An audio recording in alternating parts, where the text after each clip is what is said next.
So I didn't say it out loud in the meeting, but that was like my second thought after, one, will I appear on the video wall? Two, am I going to get a pen today? I knew you.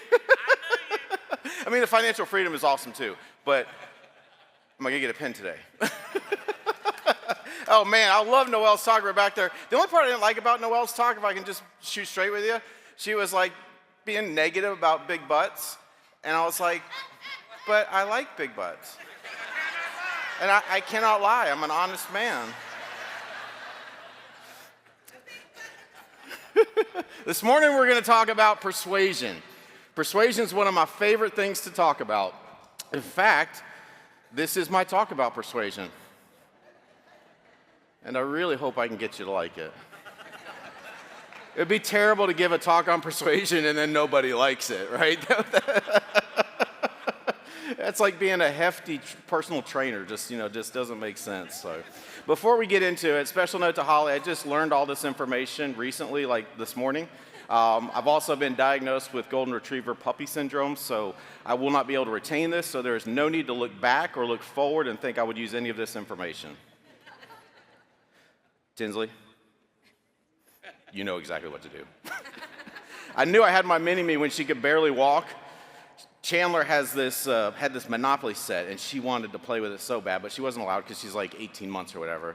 And you know what 18-month-old kids do with it. So it's like this, federal law in our house. Well, Holly and I are in our room. Unbeknownst to us, she had made a mess of Chandler's board game all over the living room. And it's like an 800-square-foot living room, so you're working hard to make a mess all over that space.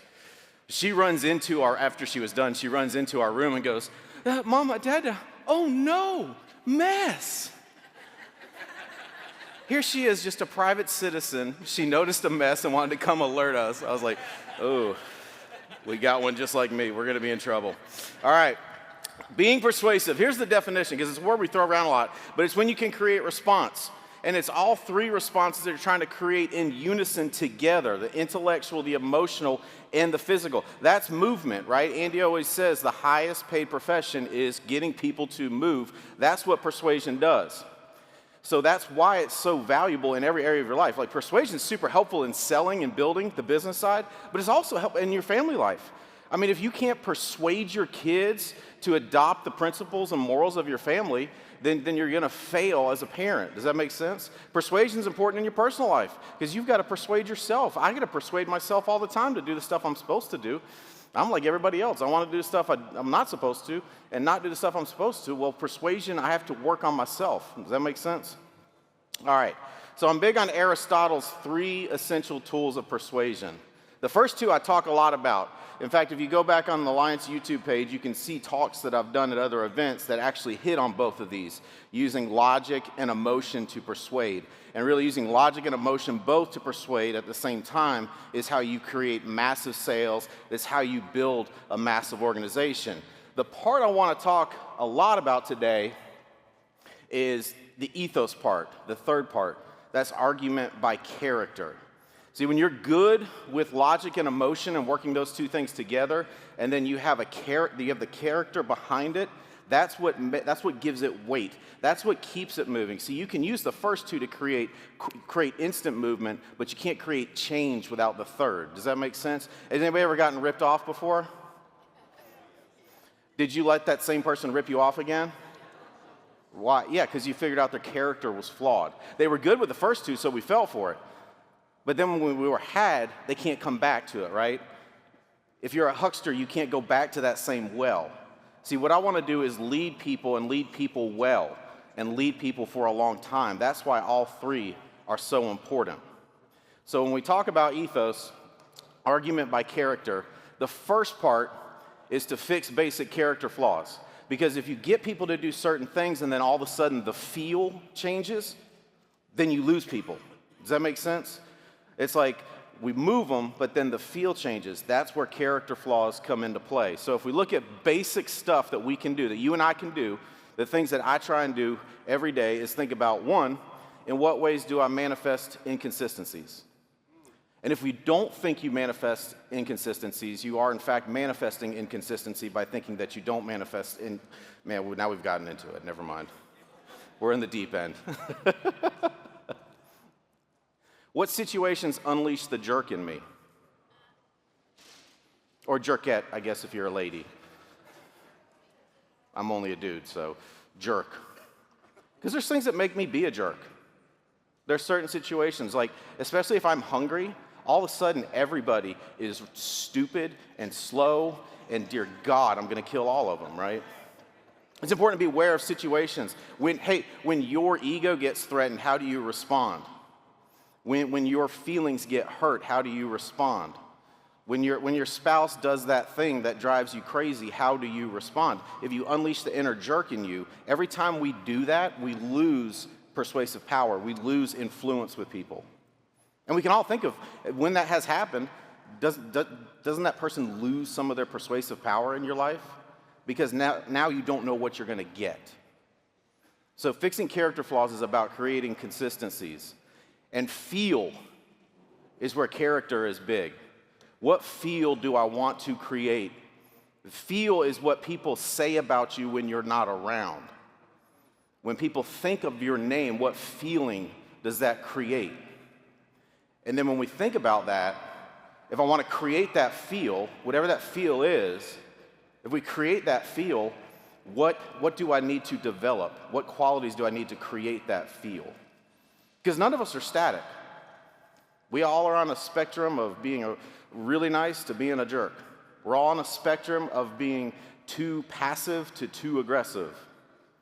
So where are we at currently on that spectrum? Because that's going to have a lot to do with how persuasive we're able to be, how much we're able to not only get people to initially move, but to continue to move. That's why character is really the foundation of the three foundations of persuasion. That's all about fixing. That's all about keeping us. What I want to spend the rest of the talk about is crafting who you are, crafting your persuasive, powerful style. Now, here's what we're going to talk about. Persuading, leading, motivating. People that can do that, they have this magic ability. And when I show you the next word, I want you to think about people when that word comes to mind, you think of that person. Because that's what all of us want to be able to do, is create the feeling I'm getting ready to talk about. That feeling is fascination. People that are powerfully persuasive create fascination. Fascination is such a powerful thing that if you can create it in other people, you become an unbelievably powerful salesperson, powerful recruiter, powerful builder, powerful leader. If you can create and keep the power of fascination. Now there's 7 triggers of fascination that I'm going to talk about over the next little bit. And here's the thing about the 7 triggers of fascination. They're true whether or not we want them to be. They're true in the way that like if you get a tattoo that says, only God can judge me, there's a 100% chance you will be judged by a jury of your peers at some point. Do you know what I'm saying? Like, some things are just always true, right? So these are always true. Now, I say that to say this. I am going to add a Puritan alert to this presentation. Some of the things I'm going to cover over the next little bit will offend you a little bit, may make you uncomfortable. I just don't want whatever sanctimonious religious undergarment you're wearing to get into a twist. So I wanted to give you a heads up. Just close your eyes during the scary parts if you want. But here's the problem. These things are true whether or not we want them to be true. And they create movement. Fascination it explains irrational behavior. Think about irrational things that people do. People will leave a job that they worked hard at all day, and then they will go spend the next 6 to 7 to 8 hours in their Facebook silo chasing some conspiracy theory down. That's irrational. Why would you do that? It's because it's created fascination. Oops, let me go backwards. Fascination also used to be a crime. The last person executed in the United States for creating fascination was Giles Corey in Salem, Massachusetts, 1692. I guess it really wasn't America back then. It was still Britain. So, yeah, way to go, English people. It's a powerful, powerful tool. And so as you go through these 7 fascination things, here's what I want you to think about. It's not to use all of them in the same degree. It's to figure out how you can become a fascinating person. The point is to develop a formula. You might think of it like this. As we talk about all 7 of these, Which of these are you naturally strong at? Which of these could you use? And then at the end, we're going to talk about every situation's different. If you're selling, you'll use different fascination triggers to move people than you would in leading people. And so the key is to figure out what formula works for me. Now, this is why the Puritan alert, the first fascination trigger is in fact lust. Yeah, I was gonna do this part in like my special selling short shorts and my little crop top that I sell in. Yeah, let's talk accelerated benefits, shall we? Oh yeah, oh yeah. No 2-year waiting period for you. Let's be clear about what we're talking about. What we're talking about is anticipation of pleasure. We tend to always associate lust with some sort of seedy thing, but really what it is anticipation of pleasure. And lust has worked on all of us at some point. It's working on all of us right now. Let me tell you something that lust gets the better of me with. Lust sells nachos. Picture 2 different scenarios, okay? In both scenarios, you've done meetings all day, you've traveled, you've been good. In fact, you had the salad with the chicken breast and the balsamic, not the creamy dressing, but the balsamic. You've been good. You had that for dinner. You do the opportunity meeting. You do a training. People are loving it. They say, hey, let's do a night owl. Okay, I'm not going to eat nachos at the night owl. In one scenario, you read a simple list of the ingredients. Corn tortilla chips, chicken or beef, cheese, guacamole plus $3. In the other, there's a picture. And that cheese is dripping just nicely right over the edge of that nacho. Plus $3 for guacamole. I'd pay plus $300 for you, sweetheart. You're gumming in my belly tonight. Apple uses the lust trigger. Why do you think the iPhone exploded? Because it was a sexy new thing. Even Apple packaging. And Droid people, I hear you. You're valued. I don't need to hear the 73 things that they do that we don't. I get it. We're cool. I love you. You love me. We're good. Even the packaging Apple uses is like you just want to touch it. Does that make sense? That's what they're doing. They're using the lust trigger. It's the smell of a really good restaurant. You walk past a really good restaurant, like, oh. Versus maybe the smell of a Taco Bell. Here's why lust is powerful, because in us as human beings, desire is a stronger pull than fulfillment. Let's revisit said nachos. After said nachos, do we go, oh man, I am still just, that was such a good decision. No, once the fulfillment happens, we're like, that was stupid. So, desire is more powerful than fulfillment. So here's the lust lesson. When you're trying to create fascination, be someone that people can't wait to be around. When people go, well, no one comes when I do the hot spot, because no one wants to be around you. Become someone people can't wait to be around. Does that make sense? Take yourself serious. Don't be sloppy. Be someone that people are like, I can't wait to see them. I can't wait to hear what they have to say. We all can do that. All right, let's go to our next trigger. Mystique. Mystique creates fascination. Mystique, and every one of these we got a definition. Here's the definition: the intrigue of unanswered questions. Oh, mystique is good. Let me tell you something. Mystique sells the gross. And when I say mystique sells the gross, I am in fact referring to Jägermeister. No one actually likes it. The only people that defend it will start it with, brah. Or, so I like Jägermeister like so much. There's never any logic after it. It's disgusting. Nobody likes it. Here's an interesting story about Jägermeister. An article appeared that accused Jägermeister of having mystery ingredients and perhaps illicit drugs in their beverage. Do you know what the chief of marketing for Jägermeister did? They blew that article up all over college campuses. And that's how it became the party time drink. That's how it happened. It's Mystique at play. Mystique makes really good movies great. You think about an M. Night Shyamalan movie. The twist, right? The twist. It holds you. And hey, by the way, it makes urban legends work. We'll believe stuff. You know how many of those urban legends aren't true? Like the needle in the movie theater seat with HIV. Like they're urban legends, but mystique, it just holds us. Now, here's the thing about mystique. If you're going to create mystique, you can't be an oversharer. Has anybody ever been like fascinated by someone that tells you their entire life story and everything bad that ever happened to them, and then within the first 30 minutes you're like, get me out of here, right?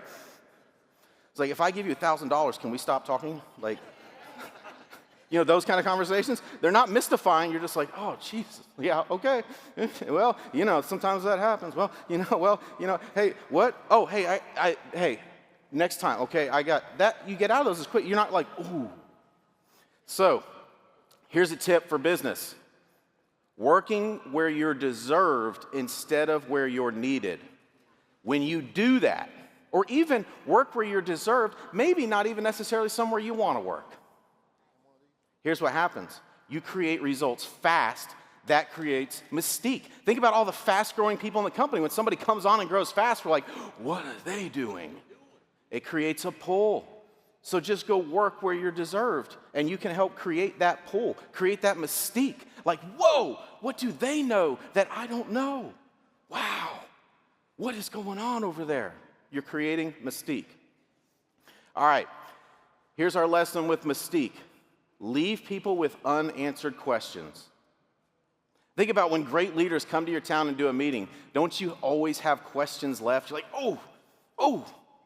And it's not that they're withholding information. They just have enough information that they don't have to give you all. They can't physically give you all their information. If people have unanswered questions, they're going to want to be around you again. They're going to want to know more. Oops. Now, to do that, be a growing person. If you're not a growing person, you won't be able to create mystique because you'll only have the same information you've always had. Does that make sense?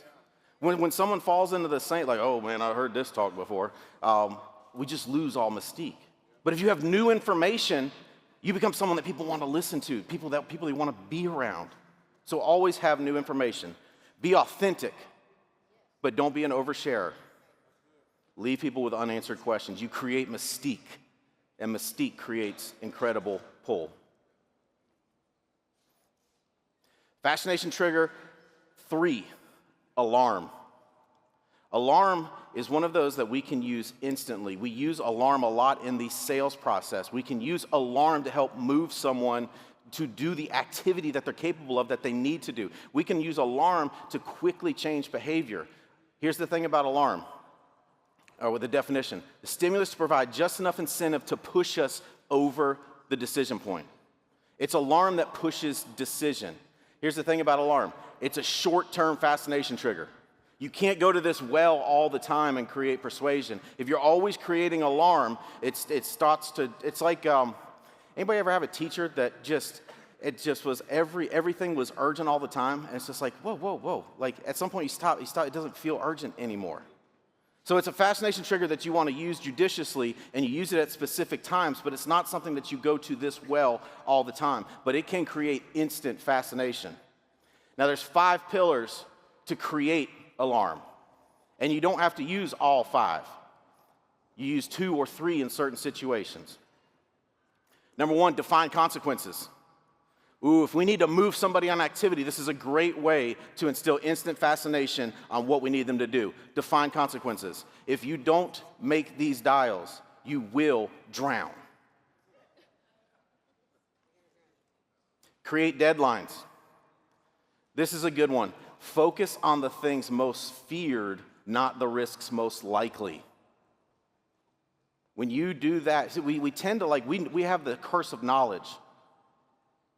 If someone's going to move because of something that's not likely to happen, let that happen so long as they're moving in a positive direction.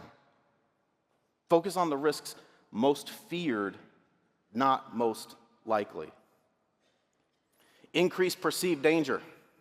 When I teach the sales training and I talk about getting depth and creating those movies, that's what you're doing. You're creating fascination on this moment of, I've got to get this life insurance policy, as they're picturing themselves driving from the funeral home after the funeral is over. You're creating fascination on that by increasing the perceived danger. And then use distress to steer positive action. Again, the first two we've already talked about. Those are ones that you can use all the time. This is situational, where you may fill this beaker up. By the way, you should have seen my drawing of beakers before I sent this over to my staff guy, Adam, that does all my stuff. Joe Holly picked it up and was like, what's going on with this? It's like, those are beakers. So you might think of the alarm beaker as one that we might fill up real fast, but then not use again. All right, here's the alarm lesson for us. Use it to create instant fascination, and here's what's specific, on the decision point you're trying to move someone through. If you're just using overall alarm and it's not specific to the decision point, what you do is create panic and you create confusion and nothing happens. So when you use this fascination trigger, make sure it is crystal clear where you're going with it to help move someone through that decision point. Whether it's to go ahead and get it signed up in pre-licensing, whether it's to get a convention ticket, whether it's to get a policy, you're driving to that specific decision point. Our next fascination trigger, prestige. There's a reason why when Bryan Adams walks into the room, everybody straightens up a little bit. He's got that feel. And by the way, I think he might be part ninja. I like at the Integrity Club, he would like be over here and then whoosh. I don't know if he just like deatomizes and then it's amazing to watch that man work, but he creates he has prestige. And you say, but I'm brand new. How can I create prestige? Well, here's the thing about prestige. It's the admiration and respect of another to the degree that it causes an internal response. So this is a beaker that we have to work to fill. Interestingly enough, this is a beaker that you can knock over and empty all of it out real quick as well. So here's an interesting story about prestige. Grey Goose vodka, the price of Grey Goose vodka was decided before they even had the recipe. They said, we are going to create an ultra premium vodka, and we're going to charge this much for it, and we're going to market it like this. Okay, now let's come up with a formula to make it. Isn't that interesting? And then all of a sudden, this whole new marketplace opens up because somebody decided to create a prestigious product, and people got fascinated with it. So prestige creates fascination. Now, here's the elements of prestige, and there's 3 of them. 1, accomplishments. Like I said, if you're brand new and you're like, but how can I have prestige? I'm brand new. Go accomplish stuff. Go accomplish things. Network. Your network builds prestige. When people know that I know who Bryan Adams is, that creates prestige through me to help fascinate people. Does that make sense? When you're close friends with Andy and Jane, you're using the prestige trigger to create fascination. And then the 3rd, this is why I talked about you can easily knock over this beaker, personal reputation. What's your reputation? Whether you like me or not, that's up to you, but whether you respect me, that's up to me. That's how you create prestige. So here's our lesson for prestige. Carry yourself like you matter. Don't be a sloppy, stumbling in late person to meetings.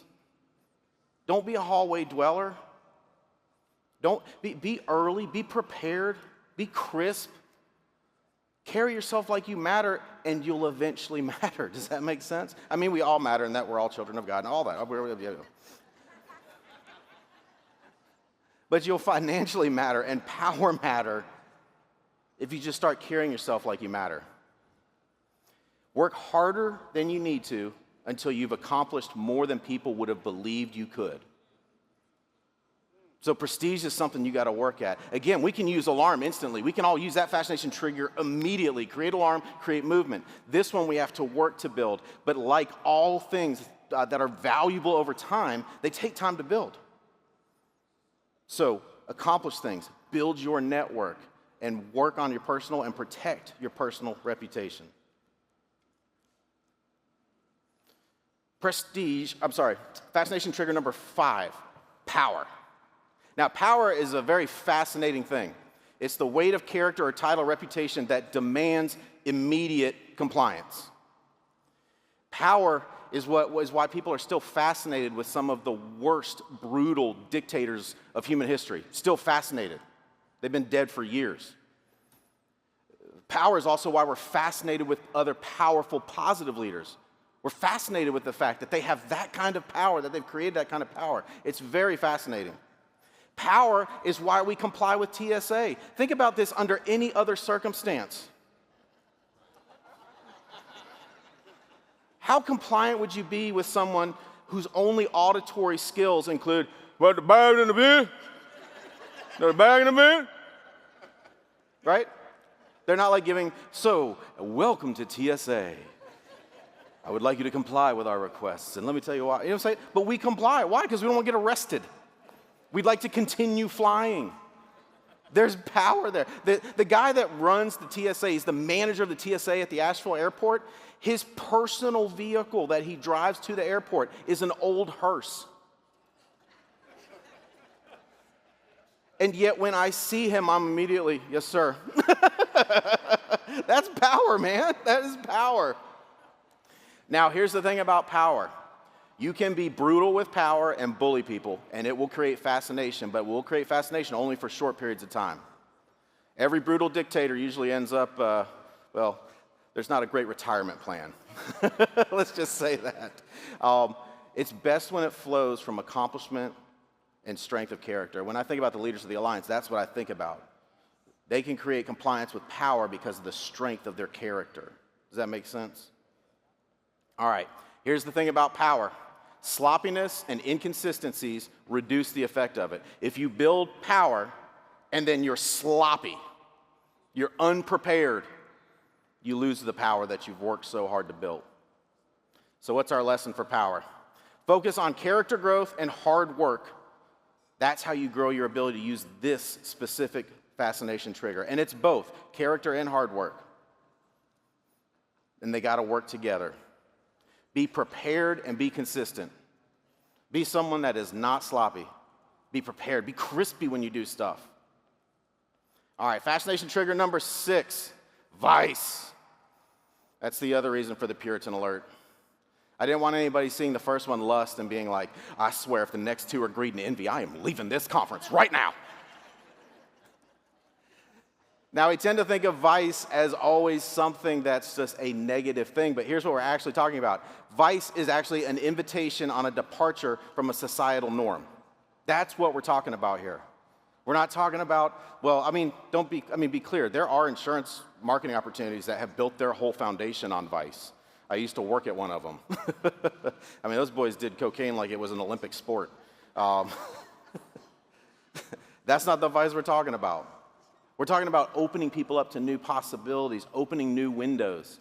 That creates fascination in people. When I think about one of the things that fascinated me when I got here, it was like, wait a second. I could be wealthy. It's a departure from a societal norm because the societal norm where I came from was not that. Here's a great example of using vice to create fascination. What happens in Vegas, baby? That was probably one of the best examples of using vice as a marketing campaign to create fascination, right? It was an advertising slogan. A lot of people don't know that. It was advertising, and then it became a cultural thing that people say, "What happens in Vegas?" Right?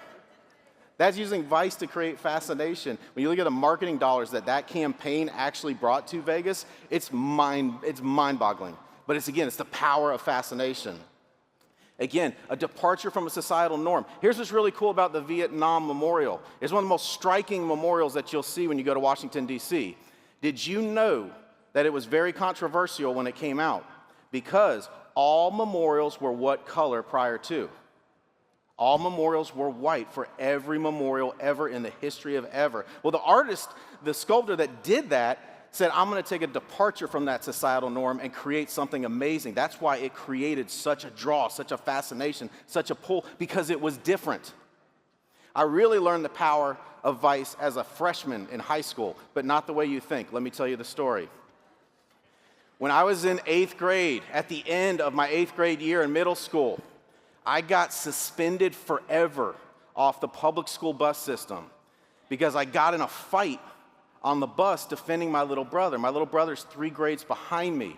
He, however, trash talks. At that time, he was trash talking at a 12th grade level, basically. He was an advanced trash talking. Well, there's this bully on our bus, right? He was supposed to be a grade ahead of my sister, who was 2 grades ahead of me, and he had just kind of gotten lapped a few times. He did get arrested for stealing a bunch of batteries from the auto parts store in town, and which, he got away with.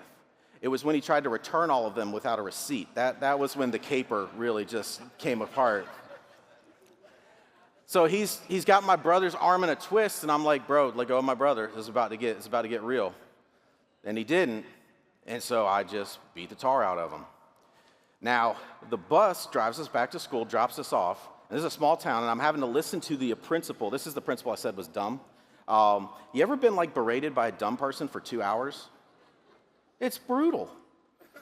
And then on top of that, I had to go to a whole school board hearing. My mom had to take time off work for this. And small town stuff like that, everybody thinks they're more important than they are. This is their time to shine. So here I am at my school board hearing, and it's just question after question after question. The only thing I wish I'd seen the Chappelle Show episode about the Fifth Amendment. Yeah, I would have been 1, 2, 3, 4, fifth. Just hammering me over and over. And eventually I was like, hey, look, I beat the tar out of this kid.